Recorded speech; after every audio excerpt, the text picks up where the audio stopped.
morning and welcome back to our Ask the Agronomist Facebook Live. We are here in a very muddy field. Hardly made it out here actually. We're just gonna stay still here. Yeah, we won't be moving. I don't think we could if we wanted to. But today we're going to be talking about Greensnap. A lot of territories throughout the Midwest got some pretty high winds within the last week. So yeah, I've been driving around. It seems like we've had a lot of storms late in the summer. You know, I mean, typically we have a lot of spring storms and stuff, but just keep getting these storms. You know, I mean, the rain's good, not this much rain, but the rain's welcome. It's just when it comes with high winds like we've had, it's a challenge. Say pretty intense storms too. Yeah. I mean, more intense than usual. Yep, seems like it. We won't get into that discussion today. Yeah, we're not weathermen. That's their job. Yeah, exactly. So first of all, let's just talk about why it happens. I mean, we know wind, but yeah. So I mean, it's basically a culmination of a couple bad factors. Number one, high winds. You know, typically 60, 70 mile an hour plus. And we even have some in the background. It's hard to see, but even some stripped leaves. So hail and those things that come along with it. But high winds, and then that period of rapid growth for the corn plant. It's just the worst time. It's when everybody doesn't want to see high winds, when it's really trying to grow in between really kind of that side dressing time up to tassel. At V8 to V12, V15 before tassel time is just a tough time for corn plants. They're growing extremely fast, putting on their nodes, elongating in between the nodes, and what happens is that lignification process that really binds everything together is not fully finished. Yeah. So as they're growing that rapidly, it's got to catch up, in the plant, and that's where you're susceptible. And it tends to be more susceptible in the morning versus the night. And I know where we've had some damage, we've had some of those morning storms. Right. So. All right. Well, let's talk about implications. So, can a crop come out of this? Well, the one you're holding there is a great example. Right. Obviously not this one. No. Yeah. So this one, if I had to guess, these brace roots are probably at about node 6. So 7, it broke off at about node 8, it looks like. So not very far above the soil surface. This one's not even going to put on an ear. But for those that know, corn plants put on an ear technically at almost every node. The primary ear is typically around that node 9. Right. But if it breaks off right below the primary node and you're before tassel a little ways, it might still put on an ear, but you're not going to expect to see much from that. And if it's breaking right about at the time of tassel, even if it does put on an ear and silks out, you're likely not going to see much contribution from that. And the other problem with this is if you're looking at it, this one's a great example. It's so small, but you've only got 3 leaves there. So the majority of the plant, of the actual photosynthetic part of the plant is gone.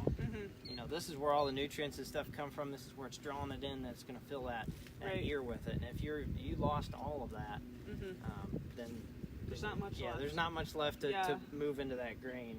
And you can see here, I moved this it's about 6 to 8 nodes actually below.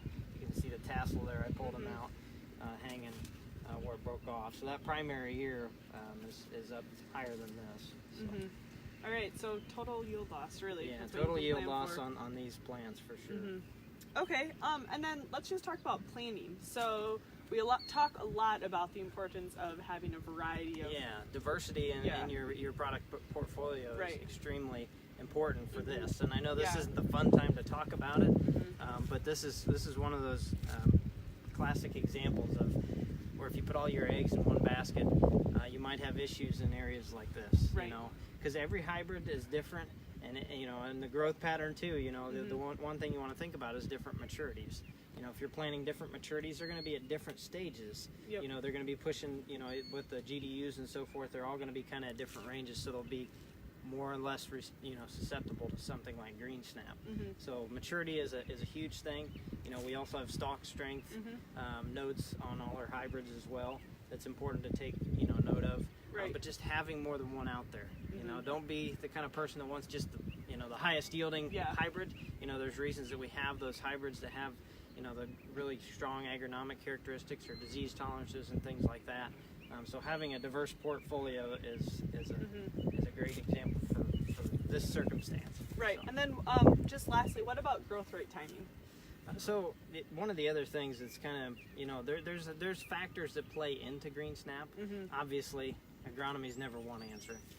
So things like, the timing of nitrogen, even Right. in-season nitrogen. You know, so that's what we encourage people to do. You know, as we continue down the nitrogen reduction kind of path and so forth. But the timing of nitrogen, obviously, it's a grass plant, just like with wheat and other grass plants, is going to affect, you know, growth and how quickly it grows. Right. And then also the growth regulator herbicides. You know, if you're putting something down like 2,4-D, control weeds, timing of that is critical. You know, put it out earlier in the season, you know, rather than, you know, if you get too late, maybe don't push it, because that's, you know, that's going to cause brittleness in those nodes as well. Right. So, you know, a lot of things to factor into it, obviously.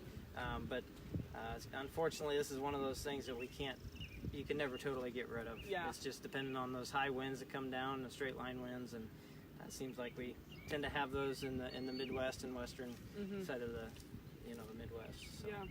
All right. Well, thank you. Anything else you'd like to add?